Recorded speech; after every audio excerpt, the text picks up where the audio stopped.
A gente vai fechando o ano, dia 30, amanhã 31, e tem gente que acha que o que faremos em 2025? 2025 é quarta-feira. Não é? Amanhã, terça, quarta já é 2025. Então, eu queria falar um pouquinho sobre um tal sentimento de urgência que eu fico com a impressão de que a gente perdeu. De que a gente não tem isso muito apurado. O sentimento de urgência. De que 2025 é só o dia seguinte. 2025 não é o ano seguinte, é só o dia seguinte. E a gente, começando 2025, já começa a contagem regressiva para 2026. E o tempo, para um país, passa muito rápido. Quando você vai fazer alguma coisa, o ciclo de produção passa muito rápido. E a gente parece ter perdido no Brasil o sentimento de urgência. Eu fiquei espantado nas minhas férias vendo a imagem, o que é absurdo, né? Poder ver aquela imagem da ponte que ligava uma cidade do Maranhão a uma cidade do Tocantins desabando, enquanto um vereador fazia as imagens denunciando o descaso na manutenção. Aí eu fui vendo as notícias, sem ter o compromisso de falar sobre elas, mas ali a última manutenção importante naquela ponte foi em 2020, Débora. 1998 e 2000. Foram as últimas manutenções naquela ponte como algo importante. 24 anos. Cadê o sentimento de urgência? Cadê o cuidado? Cadê o cuidar com as pessoas? A gente pega ano após ano, mês após mês, dia após dia, a gente vem com os dados da educação e a gente vê que o Brasil melhora muito pouco, mas muito pouco. Cadê o sentimento de urgência? O noticiário, e a gente falava um pouquinho disso antes de entrar no ar, enquanto o Ivan Brandão estava no ar, a gente conversava aqui esperando um pouquinho para entrar no estúdio.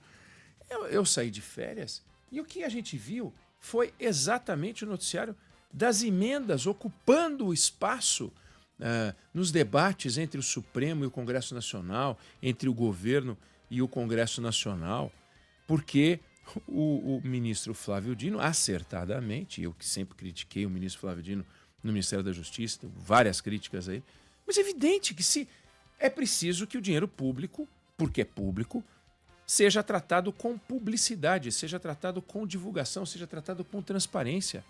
Não dá para o Congresso Nacional se apropriar dos recursos do Estado e destinar para onde ele quiser, que já é um escândalo, destina para onde quer, sem qualquer política pública por trás, e ainda de forma velada, escondida. Não dá para ser assim. O Flávio Dino diz, eu não quero, porque a Constituição não permite. Não permite.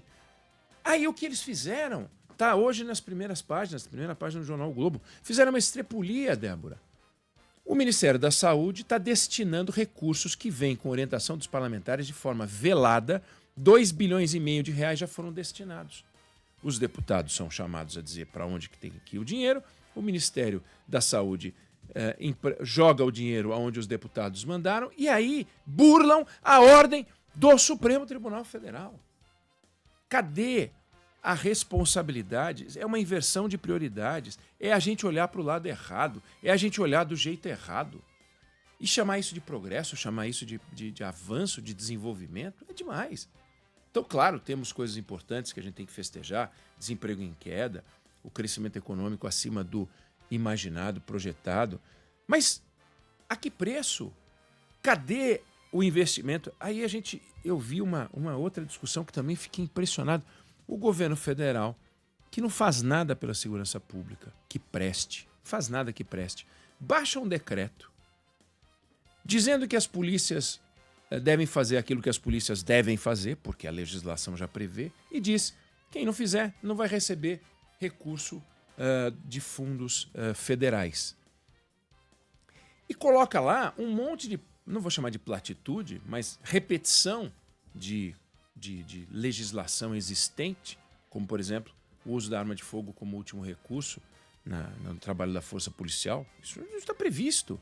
Todas as polícias prevêem isso. Não é uma coisa que o governo federal descobriu. E aí vai lá e diz, e se não fizer isso, não vai ter dinheiro do fundo, tratando os governadores feito moleques. Agora, cadê as atitudes maduras do governo federal na reunião com os governadores? A gente só vê sentimento de urgência para assuntos eleitorais. Aí tem sentimento de urgência.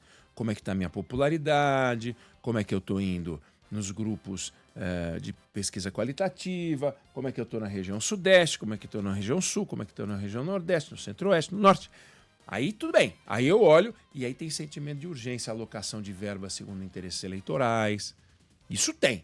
Aí eles têm sentimento de urgência. Agora, sentimento de urgência com a sociedade para melhorar a qualidade da educação, para melhorar a aplicação do recurso público, isso não tem. Não tem. Basta ver a luta do ministro Fernando Haddad contra o governo para tentar colocar um mínimo de responsabilidade fiscal na cabeça dos irresponsáveis. Porque a gente não consegue ver os números que saem daqueles que entendem de economia, mostram que o corte de despesas públicas, aliás, a redução no crescimento de despesa pública é mínima, é muito pequena, muito longe de qualquer dado razoável para a gente poder dizer que a dívida pública vai diminuir. E não vai, ela vai só aumentar, e ela está só aumentando, se aproximando perigosamente de patamares que são assustadores.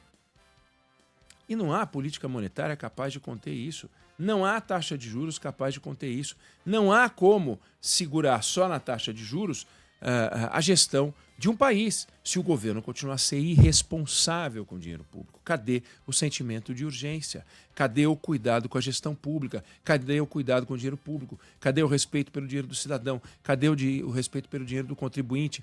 Cadê a entrega de serviço público por um custo cada vez menor? Cadê a busca da eficiência? Não tem. Então, crescimento sustentável é papinho, nós não temos. A nossa agenda é guiada pelos interesses comezinhos de emendas que envolvem ministros, deputados, senadores, presidente da República, governadores. A agenda de segurança pública que interessa a você, e você sabe do que eu estou falando, é história ruim atrás de história ruim, medo de sair na rua, medo de assalto. Não é medo de assalto, é assalto mesmo. Tem muito assalto. Não é só furto, é roubo à mão armada. Há países com taxas as cidades com taxas de homicídio que nem são tão altas, mas o volume de assaltos com o cidadão tendo que enfrentar uma arma de fogo é inacreditável um negócio desse. E parece que ninguém fica chocado. Talvez porque todos aqueles que tenham que dar uma solução para o assunto tenham segurança privada, né? Particular, digamos assim. Talvez porque todos os agentes públicos que têm que dar uma solução têm em volta de si policiais civis, policiais federais, policiais militares na volta, cuidando da sua própria segurança. Então isso não atinge. Agora, quem anda de ônibus vê, quem anda de carro de aplicativo vê, quem anda de táxi vê, é vidro sendo quebrado. É uma loucura o que está acontecendo. O Brasil foi tomado.